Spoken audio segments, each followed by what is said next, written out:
entendendo que nossos irmãos do norte, embora invasores, a mano militare, não deixariam de estar sobrecarregados e aflitos com as consequências nevastas da guerra e dos hectatombes telúricos, e, portanto, ainda assim, deveriam ser considerados nossos irmãos do caminho, necessitados de apoio e arrimo, compreensão e amor, né? Nesse ponto, a conversa com Chico fez uma pausa narrativa. No Brasil, como conhecemos, hoje será então desfigurado e dividido em 4 nações distintas. Somente uma quarta parte de nosso território permanecerá conosco. E aos brasileiros restarão apenas os estados do Sudeste, somados a Goiás e Distrito Federal. Os norte-americanos, canadenses e mexicanos ocuparão estados da região norte do país, em sintonia com a Colômbia e a Venezuela. Os europeus virão ocupar os estados da região sul do Brasil, unindo-se ao Uruguai, Argentina e ao Chile. Os asiáticos, naturalmente chineses, japoneses e coreanos, virão ocupar o nosso centro-oeste, em conexão com Paraguai, Bolívia e Peru. E, por fim, os estados do nordeste brasileiro serão ocupados pelos russos e povos eslavos. Nós não podemos nos esquecer de que todo esse intricado processo tem a sua ascendência espiritual e somos forçados a reconhecer que temos muito que aprender com os povos invasores. Com certeza, todas essas culturas irão passar suas inteligências, seu aprendizado e vão nos ensinar muita coisa. Eu acredito que isso seja muito benéfico, né, para a nova era. Vejamos, por exemplo, os norte-americanos podem nos ensinar a respeito das leis, o amor ao direito, né, a ciência, o trabalho. Eles pagam salários ótimos e têm preços baixos, quer dizer, tem muito a ensinar para os ambiciosos brasileiros. Os europeus, de uma forma geral, poderão trazer amor, a filosofia, a música erudita, a educação, a história, a cultura. Os asiáticos poderão incorporar em nossa gente suas mais altas noções de respeito ao dever, disciplina, a honra, aos anciões e às tradições milenares. Você vê que o Japão é um exemplo, né, de povo educado. Então, por fim, nós brasileiros ofertaremos a ele, nossos irmãos na carne, os mais altos valores de espiritualidade, mercê de Deus entesourados no coração fraterno e amigo de nossa gente simples e humilde, essa gente boa que reencarnou na grande nação brasileira para dar cumprimento aos desígnios de Deus e demonstrar a todos os povos do planeta a fé, a vida maior, né, a reencarnação, testemunhando a continuidade da vida além do túmulo e o exercício sereno e nobre da mediunidade com Jesus. Isso eles vão comprovar, eles vão estar nos centros espíritas e tudo. O Brasil, embora sofrendo o impacto moral dessa ocupação estrangeira, estaria imune aos movimentos telúricos da Terra? Perguntou. Geraldino disse, infelizmente não. Segundo Chico Xavier, o Brasil não terá privilégios e sofrerá também os efeitos de terremotos e tsunamis. Pessoal do Rio de Janeiro, tome cuidado, notamment nas zonas costeiras. Acontece que, de acordo com o médium, o impacto por aqui será bem menor se comparado com o que sobreviverá no hemisfério norte do planeta. Tá? Isso é confirmado pelos outros médios que vocês vão ver a seguir. Poderemos optar pelo melhor caminho da fraternidade, da sabedoria e do amor, e a regeneração chegará para nós de forma brilhante a partir de 2019. Ele disse, Chico Xavier, que em 2057 tudo estaria já na nova era. E Isaac Newton falou a mesma coisa, há centenas de anos atrás. Engraçado, né? E poderemos simplesmente escolher o caminho do sofrimento e da dor. Nesse caso infeliz, teremos um longo período de reconstrução que poderá durar mais de 1000 anos, segundo Chico Xavier. Quer dizer, tudo vai ter que ser reconstruído de maneira melhor, né? Você vê que de maneira bem melhor. Entretanto, sejamos otimistas. Lembramos que desse período de 50 anos já se passaram 42 em que as nações mais desenvolvidas e responsáveis do planeta conseguiram se suportar umas às outras sem lançarem uma guerra de extermínio nuclear. Essa era a pré-condição imposta por Jesus. Quer dizer, não guerrearam porque, como a União Soviética tem submarino nuclear, se fosse atacado pelos Estados Unidos, os Estados Unidos seriam destruídos também. Então, se houvesse só uma nação com a bomba nuclear, com mísseis, já teria dominado o mundo. Como Deus é muito inteligente, distribuiu esse poder entre várias nações, porque se um atacar o outro, vai ser atacado também. Não estamos entregues à fatalidade, nem predeterminados ao sofrimento. Estamos diante de uma encruzilhada do destino coletivo que nos une à nossa casa planetária. Aqui na Terra temos diante de nós 2 caminhos a seguir. O caminho do amor e da sabedoria nos levará à mais rápida ascensão espiritual coletiva. O caminho do ódio e da ignorância acarreta nas mais amplo dispêndio de séculos na reconstrução material e espiritual de nossas coletividades. Tudo virá de acordo com as nossas escolhas de agora, individuais e coletivas. O próprio Emmanuel, através de Chico Xavier, respondendo a uma entrevista já publicada no livro, nos diz que as profecias são reveladas aos homens para não serem cumpridas. São, na realidade, um grande aviso espiritual para que nos melhoramos, afastamos de nós a hipótese do pior caminho. Quer dizer, pela solidariedade e amor, nós poderíamos afastar tudo isso, se fizéssemos tudo que tem que ser feito, sem ser preciso imposição espiritual. Mas não é o que acontece. Somos egoístas, orgulhosos, materialistas, só pensamos em nós e aí deixamos os nossos irmãos à míngua, né? E Jesus disse, estou demasiado chocado com a vossa fraqueza em ver o seu irmão sofrendo, seu irmão que vendo o céu se lamenta no inferno da terra. Quer dizer, ele está sofrendo muito, tem um pouco de fé, mas não tem esperança porque poucas pessoas ajudam ele, estendem a mão a ele. Então vamos ver os vídeos que vocês vão, tenho certeza que vocês vão gostar. E no futuro vai se comprovar tudo isso. Eu vou perguntar aqui para o Divaldo, como é que vão ser os sinais dessa nova era? E também, se há uma data mais ou menos prevista para que essa nova era, o mundo de regeneração, para que isso ocorra?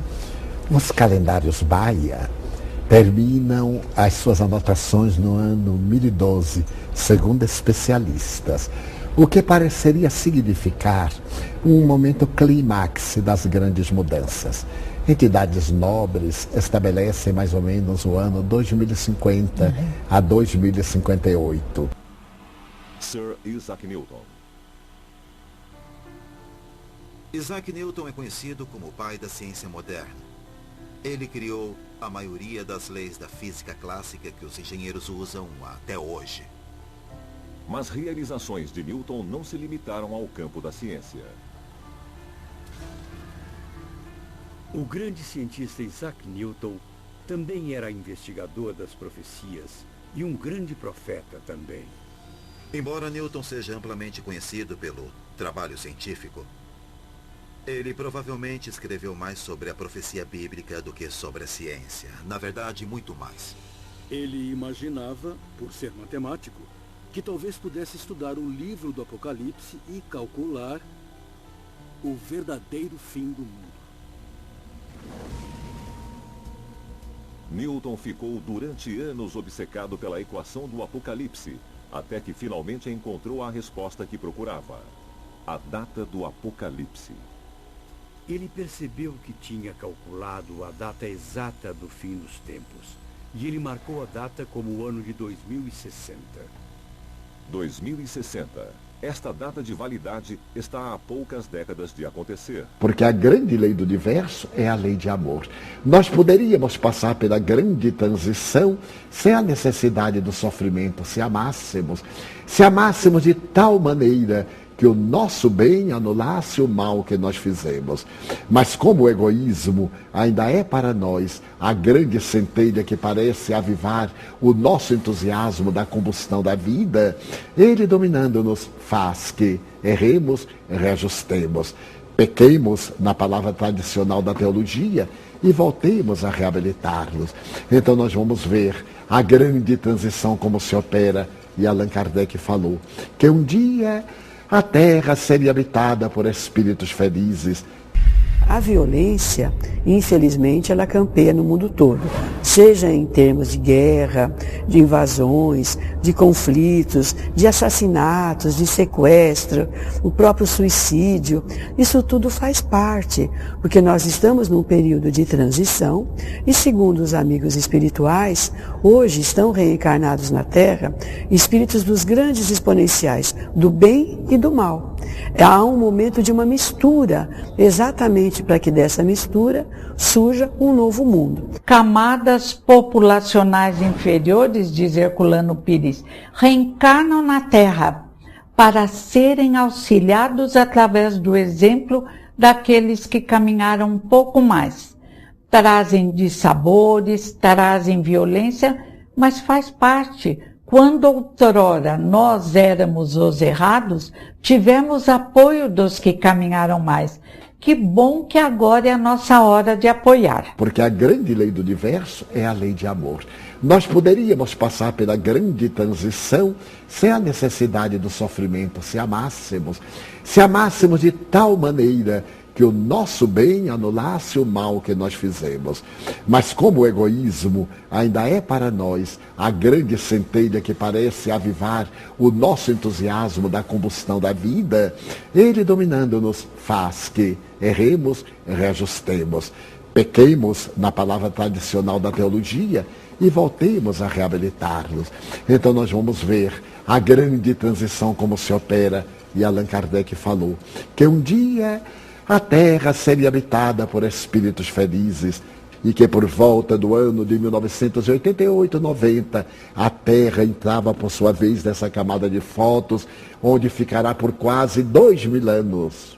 Abrindo parênteses, na vez anterior em que isso ocorreu, os indianos chamam o período das trevas, o período de Kali Yuga, o período dos grandes sofrimentos. Naturalmente, o sistema saiu e, ao realizar o seu grande périplo de 26.000 anos, em órbita elíptica, novamente entra na camada de fótons, e então que se dá a transmigração de espíritos de uma outra dimensão, no caso, Alcione, uma das 7 Pleiades, essas estrelas da constelação do Touro, que eram visíveis da Terra desde a Grécia Antiga. Se nós nos recordarmos da mitologia, vamos ver, por exemplo, como era considerada essa estrela dentro do conceito mitológico dos gregos.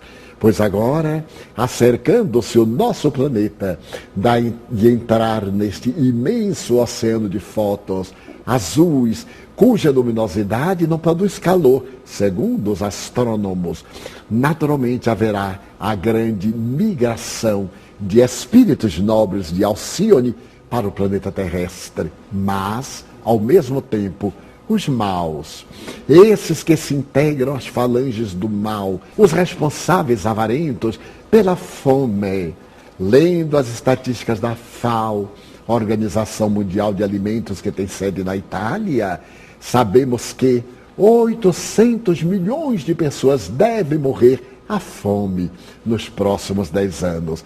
E a Terra produz alimentos para todos sustentar-nos. Inermes não mais reencarnarão na Terra. Não haverá aqui possibilidade psíquica. Irão para mundos inferiores, conforme a proposta mitológica da Bíblia, em que Lúcifer, rebelando-se contra Deus, foi expulso do paraíso ao Hades, ao inferno, uma região de sofrimentos interminos. Esse Hades está dentro de nós, são sentimentos impuros. Então aqueles que permanecerem nessa faixa sairão da terra, enquanto que os nobres espíritos do período de Péricles, no século V, aqueles filósofos, aqueles pais das ciências empíricas, retornarão. Os grandes pensadores do período pré-cristão, aqueles grandes idealistas da escola neoplatônica de Alexandria, os grandes renascentistas, os cientistas a partir do século XVI, XVII, os técnicos na área da ciência profunda, da nanotecnologia. Leia o Livro dos Espíritos de Allan Kardec. É um livro muito fácil de entender. O livro é todinho de perguntas e respostas. E você vai no assunto que mais te interessar. Família, sexo, dinheiro, por que um é rico, outro é pobre, etc. Né? Animais. E você pode baixar esse livro e outros livros sobre mediunidade, diversos assuntos, no link abaixo. Clique abaixo do vídeo aí nos textos, que o texto se expande e você vai ter o link para os livros, tá bom? Se esclareça.